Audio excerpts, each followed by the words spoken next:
Still in my church garb because did service with the recruits this morning and then blessed by a word from Pastor Moore after service. So hence my still being in my Baptist black, as we so eloquently call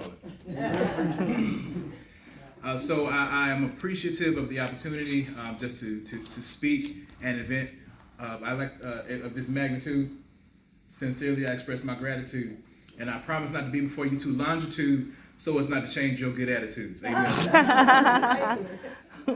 So I want to speak briefly on the topic, on the subject matter, keep writing your story.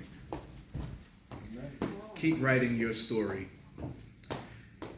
I'm going to do my best to not be too preachy this afternoon. Alas, I am a Baptist minister standing inside a Baptist church. So you all bear with me as I try to not let that Baptist minister get the best of me.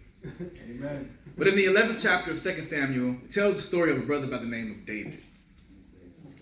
Guess I shouldn't say brother. David was a little bit more than just a guy. David was, in fact, king of the nation of Israel. By this time in David's story, he has done a number of great things. He's tended sheep. He's come up against and he's killed lions and bears. He's dueled with a giant by the name of Goliath. He's led Israel to victory in battle time and time again. He's well revered throughout the land. However, David has a wandering eye. Finds himself wanting a woman who's not only not his wife, but she's the wife of one of his subjects, a brother by the name of Uriah. But if you've been to Sunday school, you know the story. But to give a quick refresher, David sends for her. David sleeps with her, and ultimately she ends up pregnant from this encounter. And in an attempt to cover his misdeeds, David has her husband Uriah killed and takes this woman as one of his wives. And though we can try to gloss over what takes place and we consider that this woman is later greatly blessed to be the mother of Solomon, who was the wisest, one of the greatest leaders in Israel's history, the hard reality is that Bathsheba, that is her name, Bathsheba has assault visited upon her, and her entire life is upended by someone in authority simply because they had the power to do so. Now, I don't begin here to try and paint a picture to get you to hate David. However, I start here to illustrate the fact that no matter where you find yourself in life, even if your life is literally written about in the Bible, none of us are immune to the calamity that can come upon us as long as we are on this side of eternity. Amen. However, I also start here to illustrate the fact that even though calamity comes, even though we deal with hardship, even though we deal with trauma, God still has a plan, a purpose, and a destiny for your life. In my capacity as chaplain, as well as my call as minister, prior to coming on to active duty, I have borne the responsibility of walking alongside those who find themselves in a space and moments of crisis, who find themselves dealing with trauma being visited upon them and then struggling to put the pieces of their lives back together. Some of the feelings that they express are similar. They deal with a significant degree of shame about what's happening. They have a deep sense of questioning. Why did this happen to me? How could this happen to me? Why am I going through this? How could they do this to me? Feelings of betrayal, feelings of fear, and oddly enough, sometimes even feelings of guilt. How could I let this happen? There's something about trauma that has a way of acting as an ancient amber and making us feel frozen and arrested in that moment of time and unable, or dare I say, feeling even unworthy of moving forward with our lives. And I know that this isn't technically a worship experience and this technically isn't a sermon. However, as a minister of God standing in the house of God, I'd be remiss if I didn't take this opportunity to speak life and hope and what I believe it is that God would have us to take away in this moment.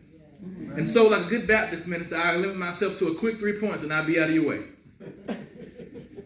The first things we've got to understand, no matter who you are and no matter what you came in here carrying, beloved, you are not your trauma.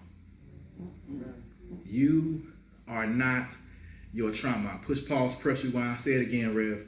Daughter of God, son of God, you are not what has happened to you. Far too often when I speak with people, one of the main things that I notice is that when pain and crisis come upon us, it leaves an indelible mark on us. It leaves us feeling confused and feeling broken. I'm not the same person that I was before this thing happened to me.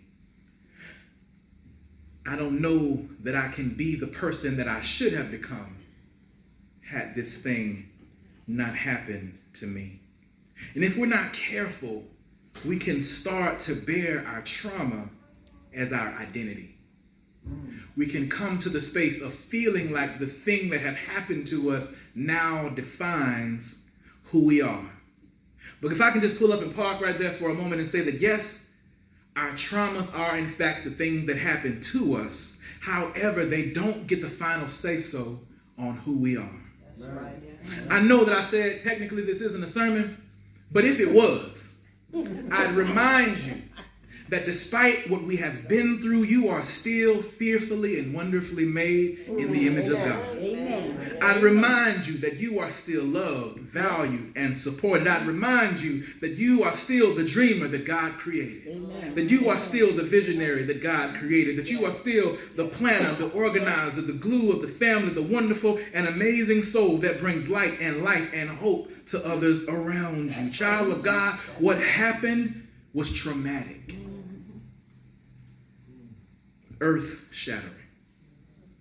And it's hard to do life after that thing, whatever that thing was.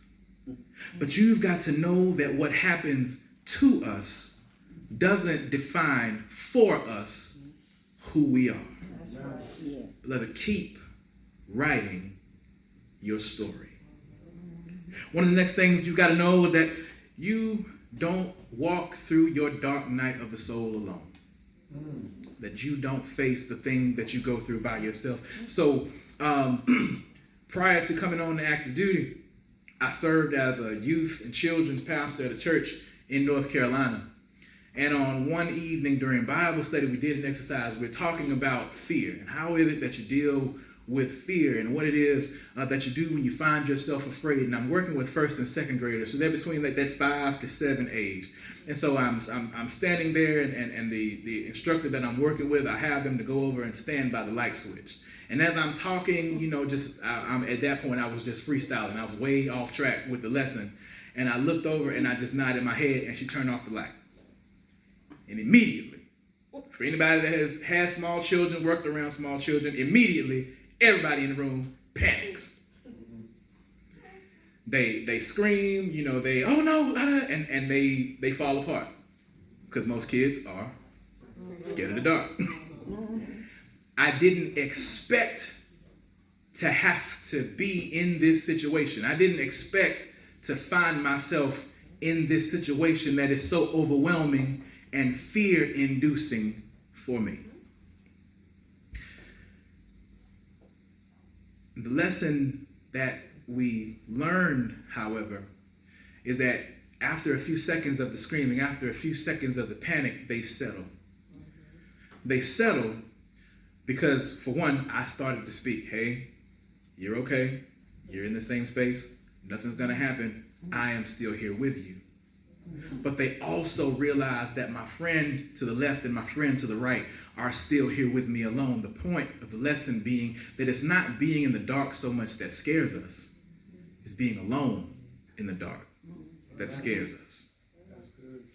And that's the thing that we don't really grow beyond even in adulthood. It's not so much that we simply fear the darkness and the confusion. It's that we feel as though we're going through what we're going through by ourselves.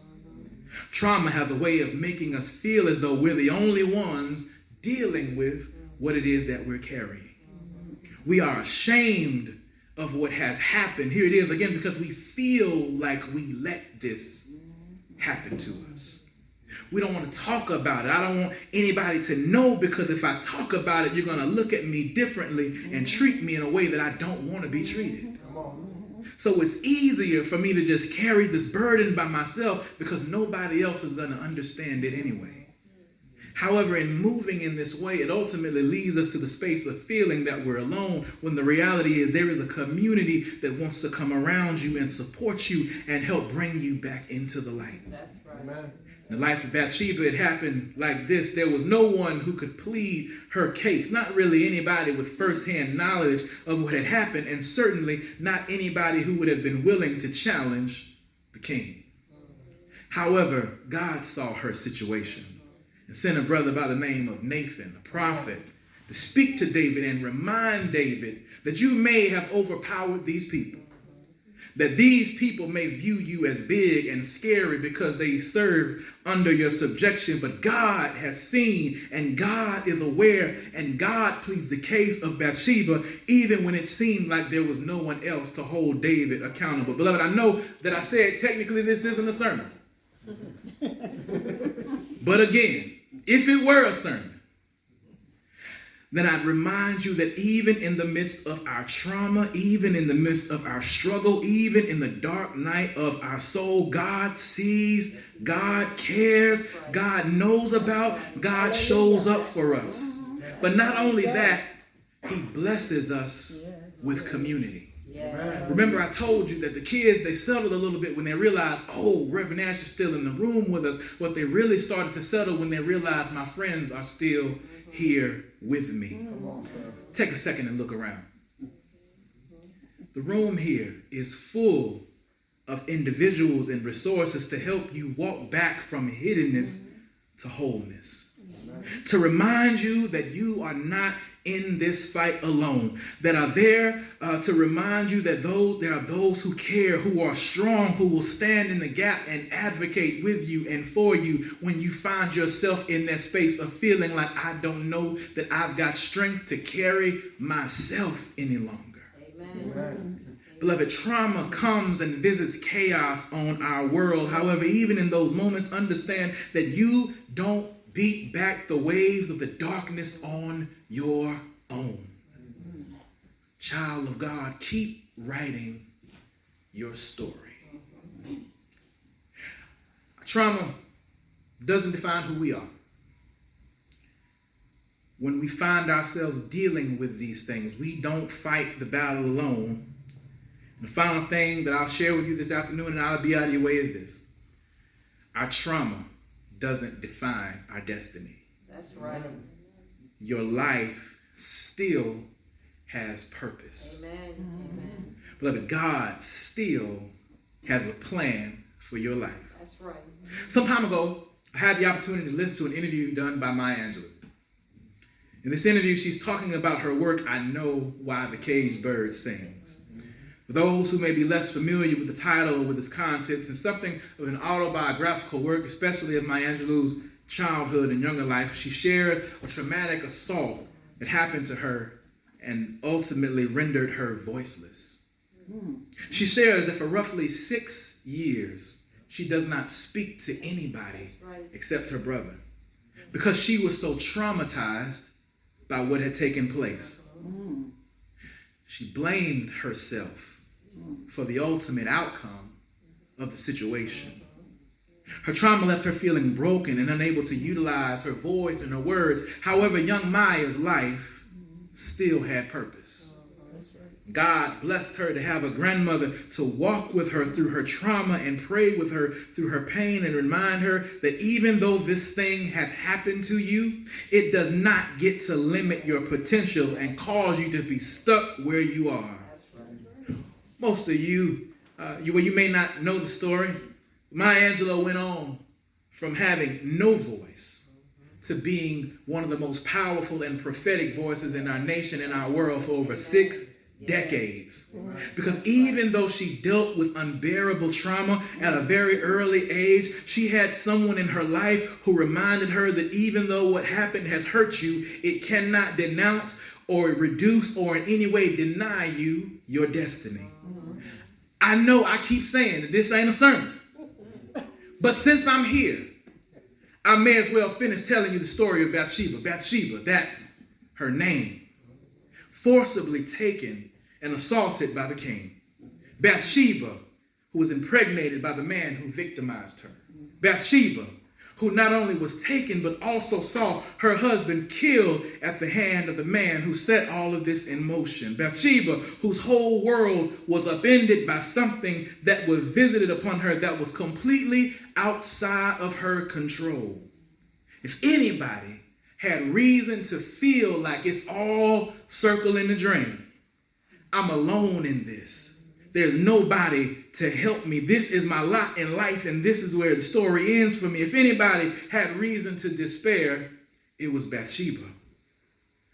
But Bathsheba has her story mentioned elsewhere in the Bible. We don't hear much about her after this instance in Kings. But if you flip forward a couple books, well, quite a few books, over into the book of Matthew in the New Testament, you see mention of this woman again. Matthew refers to her as her who had been the wife of Uriah. Come on, sir. However, Bathsheba is mentioned in the New Testament book of Matthew because she is named in the ancestral lineage of a man named Jesus. Now, I don't know whether or not you know that dude Jesus, but he's kind of a big deal. You know, that whole Son of God died, rose on the third day. Didn't he die? I know he died, but early. Jesus is in the lineage of Bathsheba.